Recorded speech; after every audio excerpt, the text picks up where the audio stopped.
Hello students, all of you are welcome to our class of English and we are going to learn our chapter number 9. Chapter number 9 is Bholi. Okay, Bholi is a chapter which is written by K.A. Abbas. So it's a new chapter and we are going to start it right now. So it's a story about a girl Bholi, as the very name suggests that there must be the person who is very simple, who is very innocent, who may be lacked in wisdom.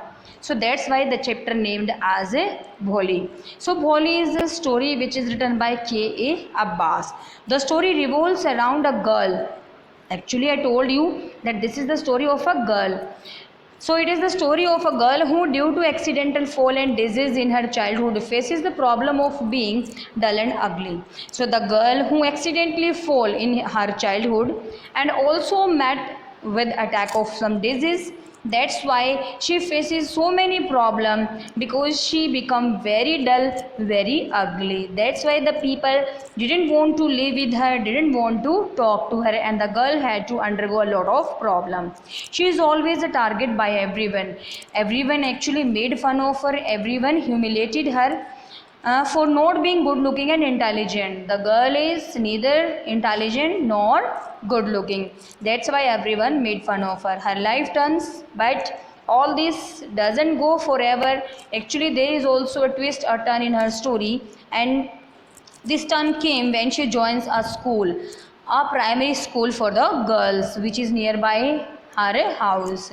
There the teacher encouraged her, and with this encouragement, with the help of her teacher, she become a very learned and confident person when she grows. Later in the story, we came to know that there circumstances arises where Bholi has to give acceptance to the marriage, which is an unequal match. So when she grows, there is the question of her being married. So she accepted, because she is very obedient girl.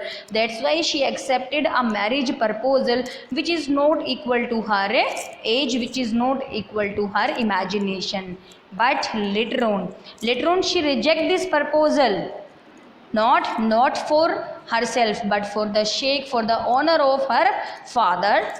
That's why she rejected. When she sees that her father pleading to the bridegroom when he demanded dowry, जब वो देखती है कि उसके father गिड़गिड़ा रहे हैं, pleading का मतलब क्या होता है, मेकिंग अ डीप रिक्वेस्ट कर रहे हैं दूल्हे के सामने डोवरी के लिए, दहेज के लिए. जब वो दहेज मांगता है दूल्हा, उसका फादर गिड़गिड़ाता है, तो लड़की इस शादी को ही कैंसिल कर देती है.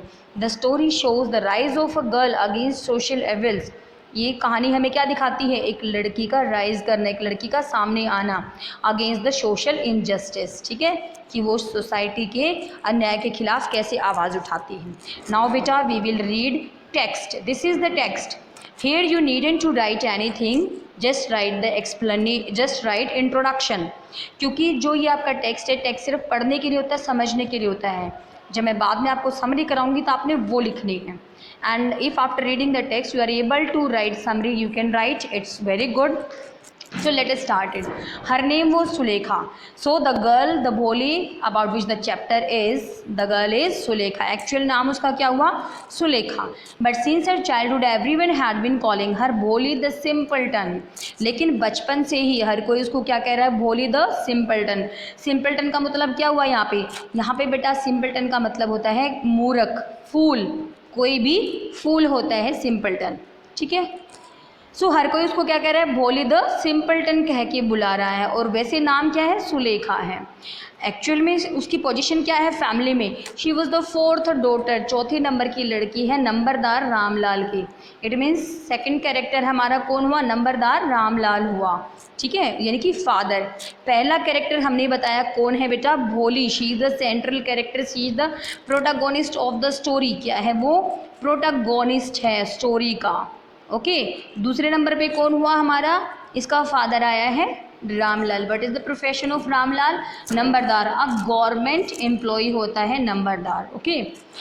सो she was the 4th daughter, चौथे नंबर की लड़की. तो क्या 4 ही बच्चे थे, नहीं. आपको फैमिली का डिस्क्रिप्शन भी पता चलेगा. So first of all, let us go to flashback and try to find out what's the problem with the girl and how she met with so many deficiencies. Actually when she was 10 months old, so this is the story, हमें क्या बताते हैं कि कैसे उसके साथ ये सब हुआ। जब वो 10 महीने की थी, 10 months old थी, she had fallen off the cot, वो चारपाई से, cot का मतलब क्या होता है, चारपाई, बेड, तो अपने बेड से गिर गई, कहाँ पे, अपने सिर के बल गिर गई, and that's why it had damage some part of her brain, उसके दिमाग का कोई हिस्सा भी खराब हो गया होगा। That's why she remained a backward child and came to be known as Bholi the simpleton, और इसीलिए वो एक बैकवर्ड चाइल्ड रह गई है और इसीलिए उसको क्या बोलते हैं, भोली द सिंपल्टन बोल रहे हैं। ठीक है, चलिए let's read more. Now they are saying that when she was 2 years old, अब यहीं पे उसकी आपदाएं ख़त्म नहीं होती हैं। Actually when she was 2 years old she had an attack of small pox, जब 2 साल की होती है तो उसके ऊपर चेचक का अटैक होता है। Only the eyes were saved but the entire body was permanently disfigured by deep black pock marks, केवल उसकी आंखें बच जाती हैं, बाकी पूरी की पूरी बॉडी उसकी डिसफिगर हो जाती है, ख़राब हो जाती है, किससे, पोक मार्क्स से। पोक मार्क्स, ब्लैक पोक मार्क्स क्या होते हैं, काले काले चेचक के निशान। ठीक है, ये थी आपकी दूसरी चीज़। तीसरी चीज़ कौन सी होती, पहली चीज़ तो बेटा कौन सी हुई कि she met with an accident as she fell off the cot, पहली बार तो वो चारपाई से गिरती है, ये हो गया। ठीक है, पहला इंसिडेंट। दूसरा इंसिडेंट कौन सा हुआ कि उसके ऊपर स्मॉल पॉक्स का अटैक हुआ, ये उसका दूसरा इंसिडेंट था। ठीक है, तीसरा इंसिडेंट कौन सा हुआ, she couldn't speak till she was 5। ठीक है, तीसरी बात ये हुई कि वो बोल नहीं सकती थी। चौथी आपदा ये हुई कि when she learn to speak she stammered, stammered मतलब हकलाना, हकलाती थी वो।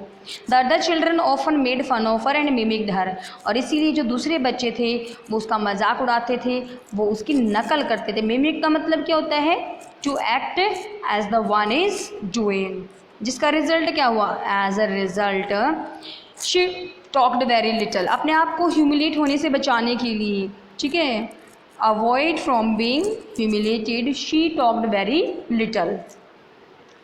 सो in this way Ramlal had, अब ये फैमिली डिस्क्रिप्शन, इससे पहले तो फ्लैशबैक में गई, what is the reason that the Sulekha was called Bholi, why Sulekha was called Bholi, इसका हो गया।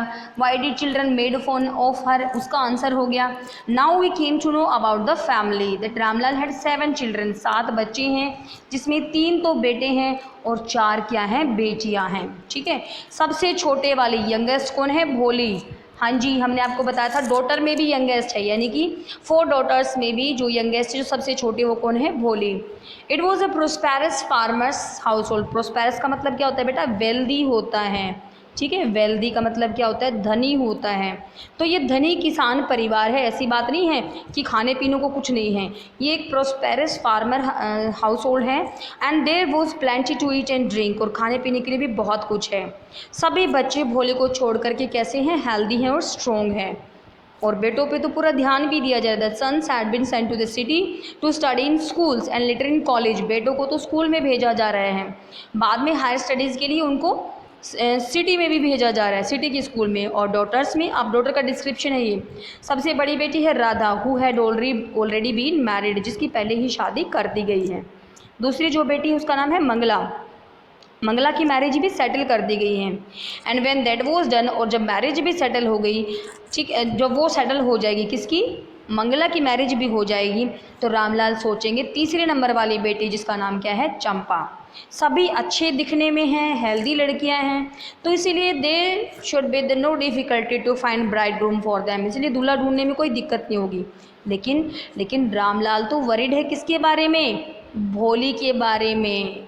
ठीक है, as she was neither good looking nor intelligent, ना दिखने में अच्छी है ना इंटेलिजेंट है, that's why Ramlal worried about भोली। तो क्वेश्चन ये भी बनता है कि give a brief description of Ramlal's family, ये भी बनता है कि why did Ramlal worried about भोली so much। तो कोई भी आप इसका क्वेश्चन मोल्डिंग करके बना सकते हैं। Next is when Bholi was 7 year old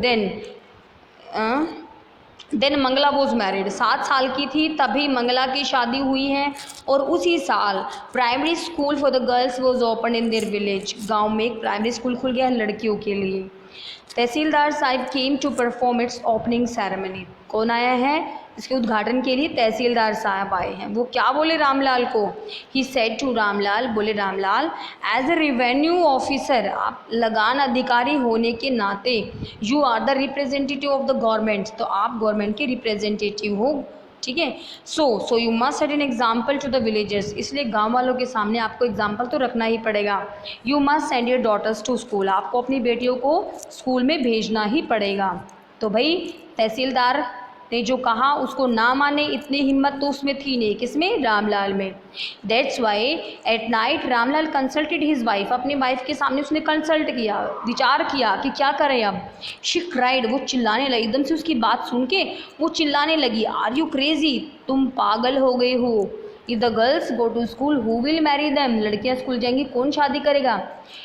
actually वो क्यों नहीं भेजना चाहती थी? Because she thought that when girls would be learned then it would be very difficult to find a suitable match for them, that's why she denied that the girl should not be sent to school. But Ramlal had no courage to disobey the tehsildar, इतना भी करेज नहीं था, इतना साहस नहीं था कि वो तहसीलदार की आज्ञा ना माने, इसीलिए they had to find a way in medium way. So they find a very good way that the wife suggested that I will tell you what to do. So it is a suggestion of the wife that she tells that send Boli to school, कि भोली को school में भेज दो। As it is there is the little chance, क्यों कहा उसने भोली के बारे में? Because there is little chance of her getting married because she was neither good looking nor intelligent, that's why. So she said that now let the teachers to worry about her, and in this way your commitment towards tehsildar will be fulfilled and भोली will go to school। अब भाई ये तय हो गया कि भोली school में जाएगी, ओके।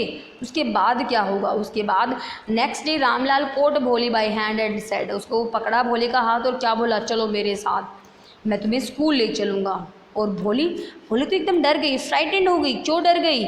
इसके भी आपको डिफरेंट रीज़न बताए हुए हैं। सो क्या रीज़न? इसका पहला रीज़न तो ये है, she didn't know what a school was like, ठीक है, this is the first reason. दूसरा reason, she remembered how a few days ago their old cow Lakshmi had been turned out of the house and sold, ठीक है। She also remembered that how their old cow Lakshmi had been turned out of the house, so she thought that it would be a punishment on her that they were getting her out of her house. No no no no, she shouted in terror, भय से बेचारी चिल्लाती रही, नहीं नहीं, और अपना हाथ खींचती रही अपने फादर की पकड़ से। तो इस तरह से भोली नहीं जाना चाहती थी, कहाँ पे? स्कूल में, क्योंकि उसको पता नहीं था कि स्कूल एक्चुअल में होते क्या हैं। In our next video we will learn will she go or not, what would happen if she go to the school. So till then thank you very much, have a nice day.